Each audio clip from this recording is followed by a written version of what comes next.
Oftentimes, we may want to be able to track how closely related different people are in a given community.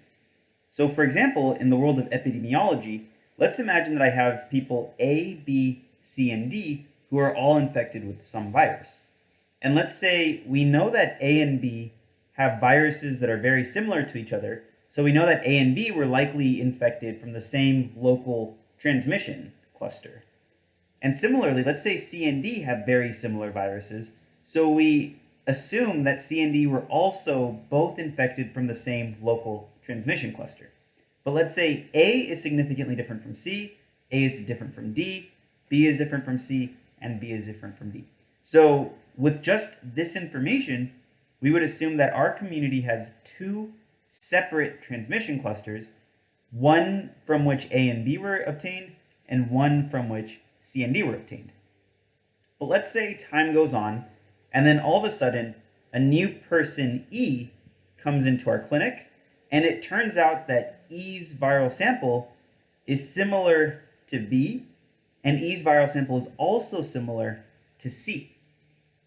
Basically, E has now served as this missing link that joins these two transmission clusters, it merges them, so in reality, we now suspect, there's probably a single large transmission cluster from which all of these people came. Let's think about that operation. Basically, we have to have some way of representing individuals, and we have to have some way of representing, how can we actually figure out what cluster each person is from, and we have to have a way of efficiently merging two different clusters.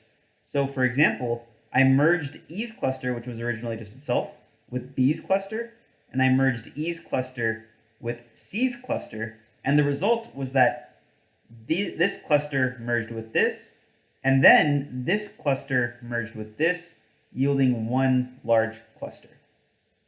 Let's formalize this into an abstract data type. We've essentially defined the following two operations.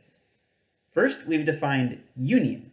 Given two elements U and V, merge the sets in which they belong. Merge their sets, right? So if you gave me E and B, I merged their sets. E was in its own set, B was in this set, and then I merged those two sets. I performed a union operation on E and B. And then afterwards, I found out that E and C were closely related, so I performed a union operation on the set containing E and the set containing C. So I performed union on E and C. The second operation would be find. If you gave me an element, what set does it belong to? This is helpful if I want to be able to identify which individual transmission clusters each person in my community is in. Now, in this simple example, all 5 are in the exact same set, but theoretically, I could have some larger epidemic where maybe I have this structure, maybe I have this structure, and I have this structure. I might want to be able to identify, given some person, what set do they belong to? This is the disjoint set abstract data type.